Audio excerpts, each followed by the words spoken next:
Socks for diabetes, and what features do we look for in a diabetic sock?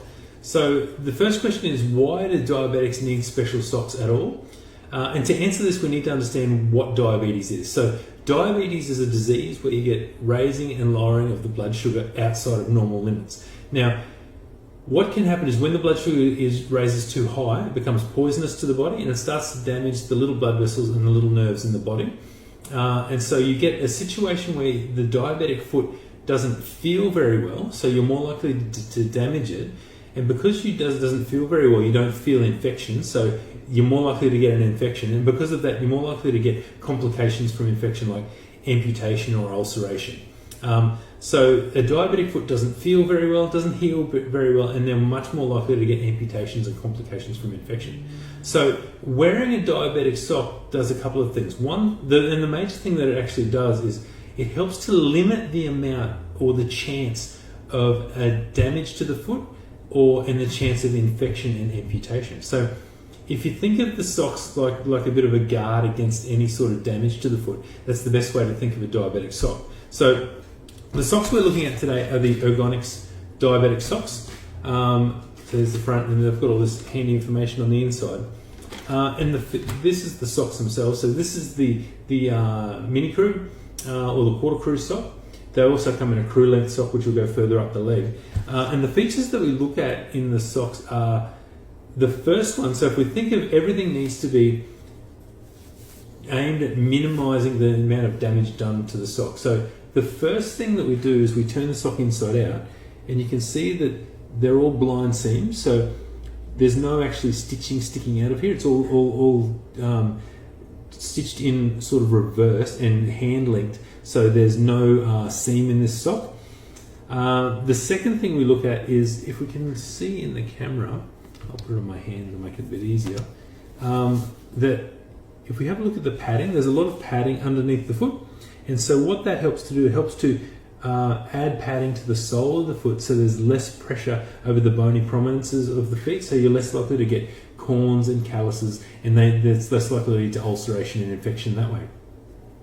The third thing we look for in the diabetic sock is, does it have a non-binding cuff? So if we have a look at the cuff, there's the section that goes up around the ankle. What it does is, if we look at this, if we take it in close to the camera, you can see that it's non-binding and very elasticized. So what that helps to do is, if we pull these up, particularly in the crew length sock, it won't actually constrict around the calves and cause any pressure and cause any marks around the calf where the calves might swell over the workday. These ones have also got a Y-shaped seam in the heel, and what that does, it just means that it cups the heel and shapes to the heel a little bit better.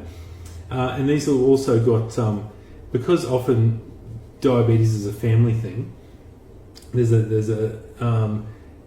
we've got the markings for the size small, medium and large on the socks, so they're easy to match up after the wash. The yarn that's used in these socks is Silverline. It's a special proprietary yarn that the Ergonix guys use called Silvermesh. And what that is, it's a antimicrobial yarn. So it's actually got silver impregnated into the yarn that's used to stitch the socks.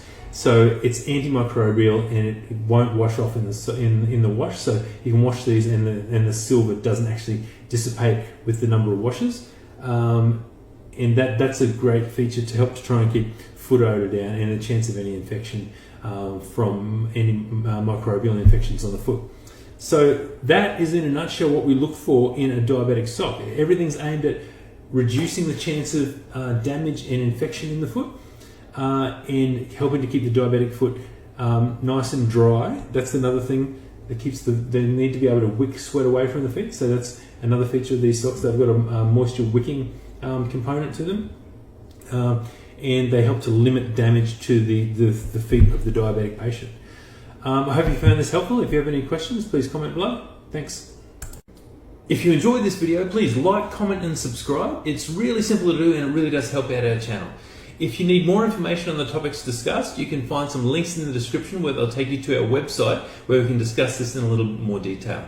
If you have a specific question that you'd like answered, please comment in the comment section below, and we'll do our best to make a video to address your question.